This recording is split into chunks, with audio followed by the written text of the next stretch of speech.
Empire.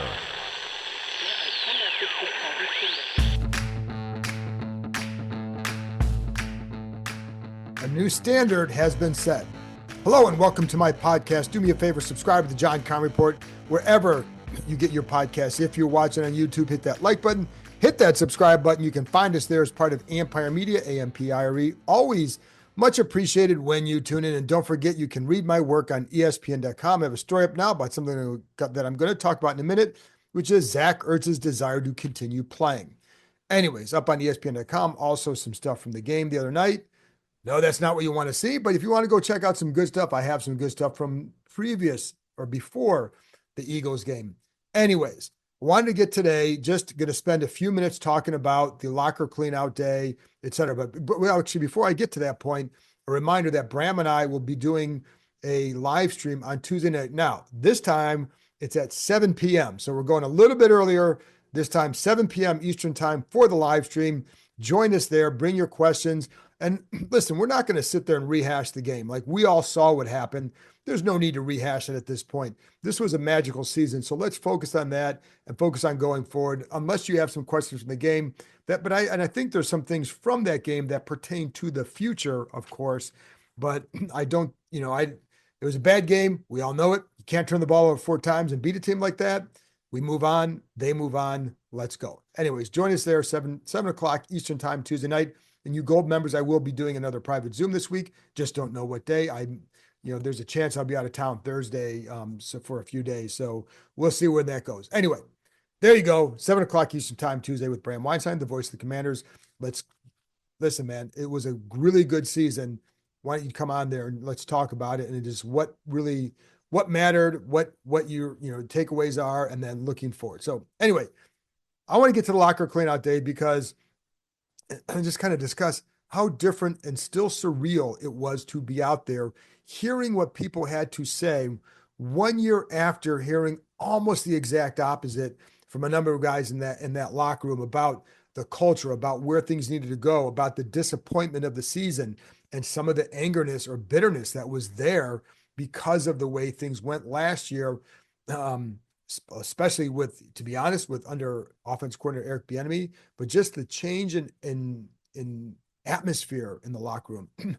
Clearly, winning a lot of games helps all that, but that locker room was so much better immediately because of the energy of the coaching staff, the kind of players they brought in, the mix was really good, and I think that's why this game hurt so much. I was talking to Jeremy Reeves, like, he never cries after games. He did cry after that one because of how much it mattered to them. And I think because of how much they liked playing with one another. Like this, I'm telling you, man, I've never covered a team that was as close as this one. And I think that resonated with them. And we'll get into that in a minute. But let's stick on for a minute just how different it was, because you have a year ago, actually, it's not quite a year ago to the day, because a year ago to the day, this team was done by a few weeks. But in the locker room cleanout day, just, the different stories that you're hearing. I mean, now you're having Sam Cosmi talking about the future of the franchise with Daniels, and just how people were so excited to have the fans back in the fold. And I'll get to some of that in a minute. But all that stuff. So whereas last year, when they cleaned out, they had no clue who was going to be in charge of anything. Like, they didn't know that Adam Peters was going to be there. They didn't know about Dan Quinn. Nobody knew about Jaden Daniels. I mean, some of these guys don't watch college football, so they don't know what's going to happen, and they don't know what's going to happen to them. So the uncertainty mixed this time with this is now going to be a destination for players. And I think it's such a stark contrast from the end of last season to the end of this season. And it just speaks to the growth of the franchise and how much they were able to accomplish in 1 year. And I could almost guarantee they did not see this in their wildest dreams. But I will say, when Dan Quinn was this is why, if you're a coach, you don't go in there and say, yeah, we're going to rebuild. It's going to take us a few years. You go in there and say, like, I'm here to win, and maybe you don't do it, but you're not here if you go in there set to rebuild, you set expectations for rebuilding. And here, the expectation was always set to winning. That's why Quinn said he used the word recalibration. He used it again today, but he used it last year. And some people are like, why don't you just say you're rebuilding? Because in his mind, That's not what he was here to do. He was here to win. So when you have that mindset, it makes it doesn't always work. It helps when you have number 5, but I do think, just having a good rookie quarterback doesn't make everything right. Like you can have a good rookie quarterback and still not have the kind of year you did. But if you have the right locker room, then you get that rookie quarterback. It's a tremendous boost for an organization. And I will go back to, we talked to a bunch of players. We also talked to Adam Peters, Dan Quinn. And I'm going to go back to how they set this up for Jaden Daniels, because it was a stark contrast between how they did it here versus how they did it in Chicago with Caleb Williams. The infrastructure around, it's not just what's on the field, it's also what's in the room. It's the coaches you're surrounding him with. And they did such a better job here with Jaden Daniels than the Bears, for example, did with Caleb Williams. And I think that just speaks to, the planning that went in here. And I think that also you can look at like a lot of the guys they brought in for free agency, excuse me, and the planning that went into that, what they look for in the draft. There's a common theme, and it's not hard to spot. Sometimes teams will say like, "Oh yeah, we're going to bring in all these captains. We drafted all these captains." Then you, excuse me, you look at other people they brought in. You're like, well, they don't quite fit the mold of what you say you're looking for. So, but I think that these guys were consistent, and it's why this thing turned around so fast. And I think, again, I go back to, we're sitting there talking to Peters and Quinn. I go back to a year ago when Quinn was hired, and just how dismissive some people were of his chances here. And I always thought it was funny because, again, there are a lot of narratives around Ben Johnson. I would say most of the narratives you're going to see are absolutely false. And whether the stuff that comes out, last year or now, or whatever, just so much inaccuracy with that, and the inaccuracy around Dan Quinn as well. Because I can tell you, I know firsthand that there were guys that liked Quinn at the top from the beginning, and a lot of it was due to his, not just the energy he brings, but the vision he brings, the fact that he'd done it. But I do think that when there were definitely people here who felt like that energy is exactly what this place needed. And I would say this for Ben Johnson would not have brought that. I don't know about Mike McDonald. So, but I do know that Dan Quinn had it. It's really what this place needs. I think there's such a singular focus here now. And I think one of the things is this loss stings for them, right? You talk to the players, it still stings. Terry McLaurin said it stings. Jeremy Reeves talked about how it's going to take him a long time to get over this. There's, for some players are going to use this as motivation. The deficit is motivation.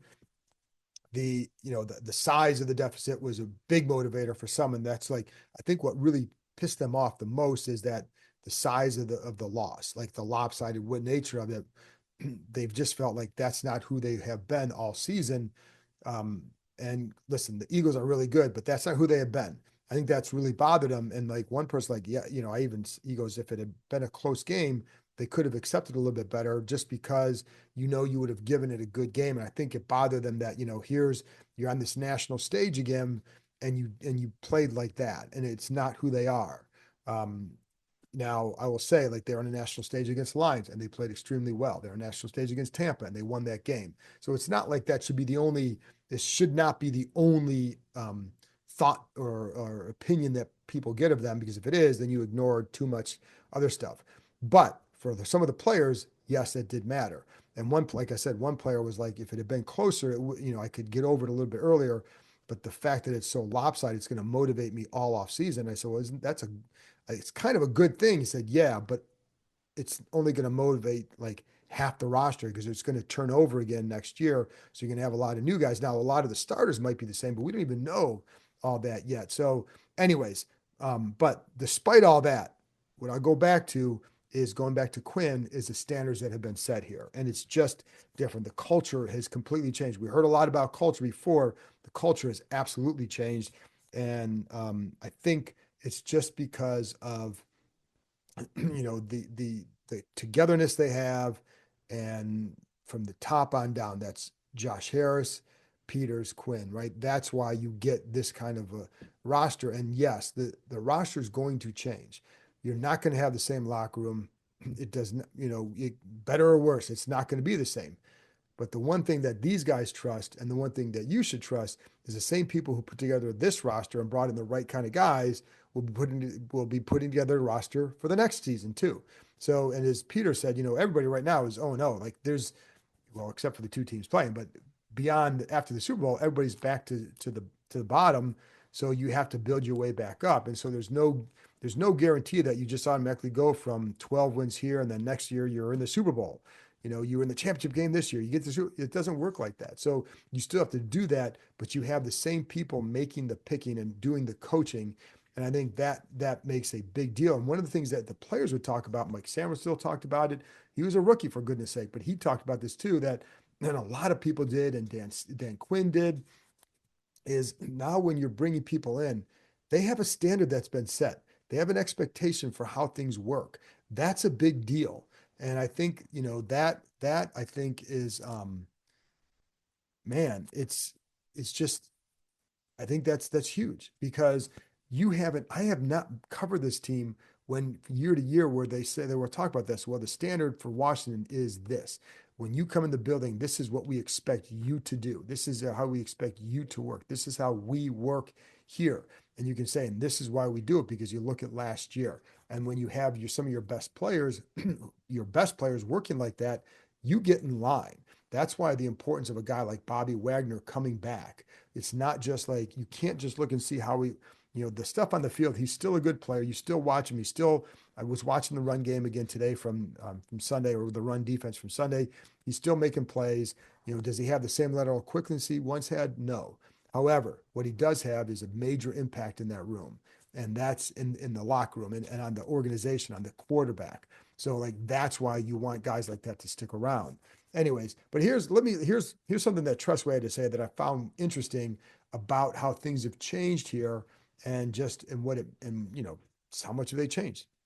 Man, that's crazy. We were so close to getting a shot to go compete, for the Super Bowl.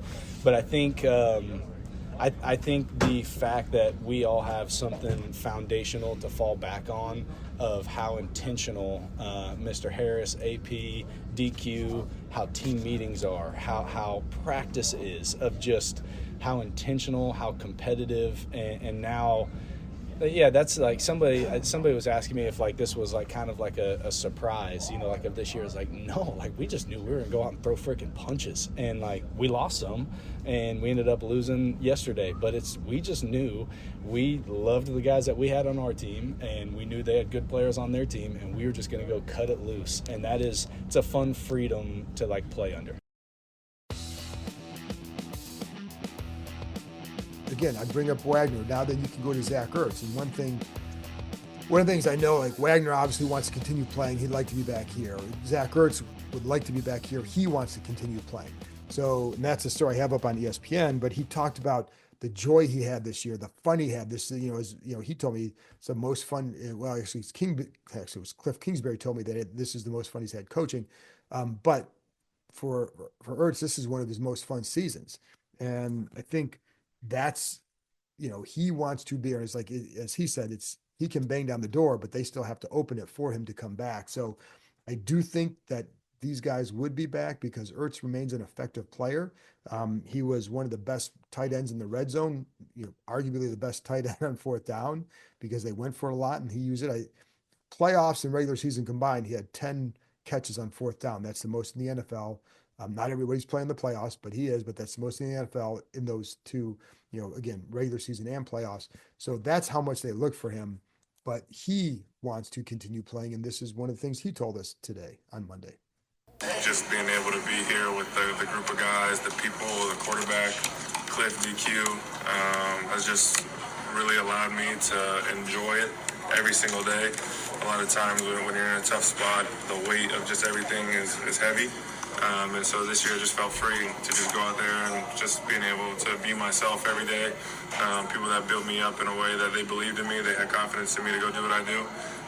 And obviously playing with Jaden was extremely fun. It was a 1 year so far, but I feel like we're just scratching the surface as a quarterback and tight end combination. I don't know what the future holds. I still want to play football next year, so I just want to make that clear that I'm not retiring. Just because I had so much fun this year. I feel rejuvenated. I feel young. This is the most amount of games I played in the season at 34. I felt like I played good football this year. So for me, it's just figuring out everything going forward, and they know how I feel about this place.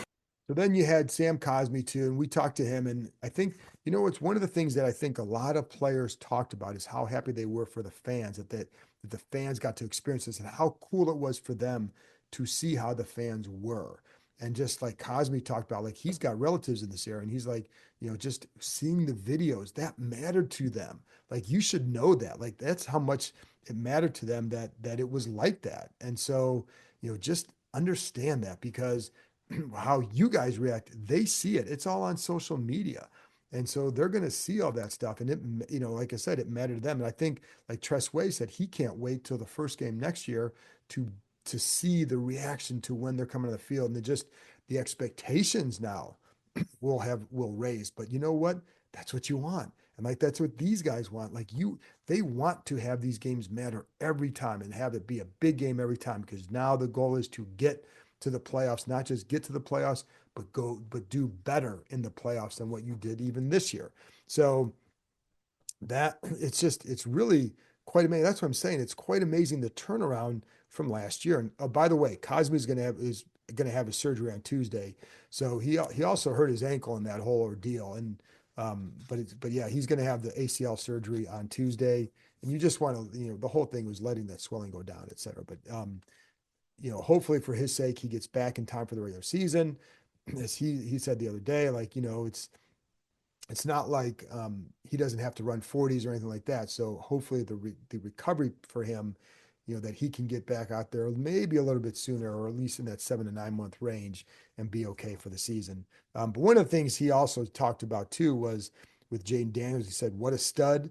Anybody that wants to come to this team, there's a lot of attraction about this team, especially with five back there." So that's what I'm saying. Like, think about that quote. And I even talked to Sam about like, this, think about how different it was last year. Like he was upset last year about the play calling, the emphasis on the pass game and the ignoring of the run game. Sam Howell was upset because there was no collaboration. Like I mean, trust me when I say like all those guys were every single guy in offense that you would talk to would have been upset about how things transpired last year with the coaching, etc. And then there were a number of players who were upset because the head coach they felt like he abdicated his throne, so to speak. This is so much different, and I think it's why, like, I was talking to Frankie Louvu about this, and he said he's already heard from players who want to be here. Now he can't name them because that you don't want to you don't want to get anybody in trouble. But there are guys that he said he's heard from who already want to be here. Think about that. That's when have you heard that before? Outside of like, oh, they're going to pay me big time. Oh, of course. But it's not, money always matters in free agency. Let's get that fact. But they also want to go to a place where you have a chance, where it's somewhere like this, where it's like, hey, it's a fun place to come to work. That's where they're at right now. So just ponder that for a minute. Let that soak in. So if you're still stinging from Sunday night, the future here looks really good because of all this. The immediate future, again, who knows what the heck happens next year? Because it is hard to go. It's a really hard thing to do what the Chiefs have done. It's really hard to do what the Eagles have done. It was hard to do what the Patriots did. But if you get some of those special guys in certain areas, and I think if you have the right coach quarterback combination, which these guys I think do for sure, then I think you can really, and the right GM, the right owner, then you can build something. And I think that's where they're headed. Anyways, speaking of the fans, I think somebody asked Daniels today, like, what did you learn about the fans? And this is what he had to say. Very passionate. We welcome the sleeping giant, and hopefully, we can keep building on that next year. And we're going to need all their support when the season comes back around.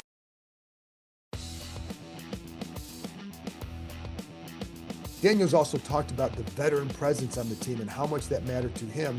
I think we've heard that throughout the year, obviously. I think you know that, but just how much he leaned on guys like, from Jeremy Reeves. Like there was one time Reeves told me that, during a practice in November, that Reeves did something on the scout team that Jaden wanted to go talk to him afterwards about why did you react that way to this action by me, by the offense. And so he picked his brain, said they talked for a little bit just so he could understand why. And he's like, what could I have done better to maybe fool you on that? That's the lengths that Daniels goes to, but he'll rely on any veteran. Jeremy Reeves, Zach Ertz, he talks to all the time. Bobby Wagner, he talks to all the time. Terry McLaurin, he talks to all the time. Like all those guys. And he's always looking for answers. And it is funny because with one of the things with Ertz is that he keeps talking about that they've just scratched the surface of the quarterback tight end combination, and that he wishes he was 22 again so he could play with Daniels for his entire career. So it's just like I said, it's quite different than it was a year ago. I just also think by the players, and I think by you guys, there's a lot of trust in what Peters and Quinn can do. And it's funny, like watching them again, watching them up at the dais today. We were in the main auditorium for their presser, and just seeing the looks on Peters' face, the joy and adulation he had after the Tampa game and the Detroit game, I should say, and then how deflated he was last night, and Quinn as well. But especially we saw, Peters in the locker room, he's going up to hugging some guys, but just how deflated he looks, and he still kind of looked like that today. And even he said he's going down to the Senior Bowl on Tuesday. He said he was not planning that at all. That was not the plan for him to go. They weren't looking ahead like that. I think it's just how they all were. And but it's just there's still the disappointment in the eyes, etc. But for Peters, said at least when he gets down to Mobile, he'll be with the scouts again, and you start the process of looking ahead to try and improve your team, and that always kind of gets you energized too. So for as much as you want to be playing now, like there is that. And so the other thing too, and going back to when you're going to lose a lot of guys in the roster, because again, it'll turn over. You have the standard, but I think the other thing that someone else brought up to me too is that just how Quinn is and how focused he is. And so, like, they feel like there won't be any slippage because he is as focused. I mean, I don't know that I've covered a coach. Maybe I have, but I think Quinn is as focused a coach as I've covered. I'll say that. And by that, I mean, like, and I've told you this before, like, what's today? Today's Monday. This is what we do. This is all I'm worried about. Tomorrow's Tuesday. This is what we're going to do. Tomorrow's Wednesday. This is what we're going to do, etc. But there's not looking ahead. There's not getting, sidetracked by, just things that don't matter, unimportant stuff. He doesn't get sidetracked by that. So I think he does a really good job with that. And that's why that's why they think things will build off this because of that. Like there are people asking about the culture in the building. How do you build on that? Well, you just get the right people and you trust that the people who got the right people will continue to get the right people. Not everybody's going to hit, but you keep trying. And by the way, I did want to read something from what um, Peters was asked about Marshawn Lattimore. I'm going to call up the quote here for you, and I want to read this to you because I think it's worth um, hearing what he say. And it certainly suggests that he's not. For anybody who thought they might part ways after 1 year, well, that's not going to happen. And this is what Peter said. Marshawn, he came into a tough situation. He was injured when he got here. And so anytime you come into a new team and you're injured, it's really hard to integrate, And plus, you're coming in at the end of the season. So at the same time, you're rehabbing, you're learning a new defense, you're trying to meet new teammates. And so it was a tough situation for him to come in. But what was cool was we saw him get better. We saw him get more acclimated, not only to the defense, but to his teammates. Really excited for him to have an offseason with us and really learn the defense from the ground up and really have that full runway of training camp and leading into the season. Looking forward to that. So if you're wondering about Lattimore, there's your answer. And I said this after the game, like he was a guy that you got for the future as much as you got for the here and now. So that what Peter said there kind of cements that. And then, again, it's just a different vibe. And like even Terry said, this is going to sting for a while, but one of the things he's talked about is the leaders now setting the standards, and they've set the standards, and that matters. But the leaders now continue to set that standard and upholding it. That's the big thing too. So I think when you have that, you can absorb new guys and just keep building on that. But you also, again, you're looking for the right kind of guys who fit your culture and then go. You're not going to get a bunch of guys who don't and then hope they do because, oh, this is our standard. You get guys who adhere to standards and then know how to work, et cetera. Also, talk to Noah Brown. And one thing you need to know about him, he said he's feeling really good. He is clearly expecting to play. I would say he would like to be back here. They're all going to say that, but I do think he would. So that's, he said he's in a good spot. He's running, he's lifting and all that. So he's in a good spot. Was never going to come back this year, but he is in a good spot going forward and no limitations for him. So, and then Marcus Mariota. Mariota's been an invaluable mentor to Jaden Daniels. And he said, his family's on the West Coast. I think in an ideal world, he would get a chance to play out west and maybe get a chance to start. It may not be ideal. And one thing he did say is how much he loved playing here and would love to be back. However, we don't know what's going to happen with him because, again, he may get a starting job somewhere else or a chance to start. Like as he said, he's been told that before other times, and maybe you don't quite get that or doesn't materialize the way you thought. But that could be something to factor. His family is definitely going to be something to factor. He had another child born in December. So we'll see what happens there. But he's been invaluable here for Daniels for sure. So that's the last one. And there you go, folks. That's all I got for today. Again, I apologize for rambling. I'm kind of tired. It's a little bit late on a Monday, and it's been a long several weeks, but it's been a lot of fun. I don't think I'll ever have a season like this again. I think they could be better. I think they could win a Super Bowl for sure in the next 5 years. That shouldn't shock you. If they win it next year, it wouldn't shock me. But I don't think we'll ever have this again. It's just been a magical ride, and it's been so much fun to cover. And again, I said this yesterday, but I appreciate you guys always listening. Join Bram and I for the live stream at 7:00 Tuesday. Bring your questions, bring whatever you want, and then we'll chat it out. And then again, I'll have another episode on Thursday. You Gold members, I'll make an announcement tomorrow night during the live stream about when the next private Zoom is, and we'll go from there. So, folks, thanks a lot for tuning in. I'll talk to you next time.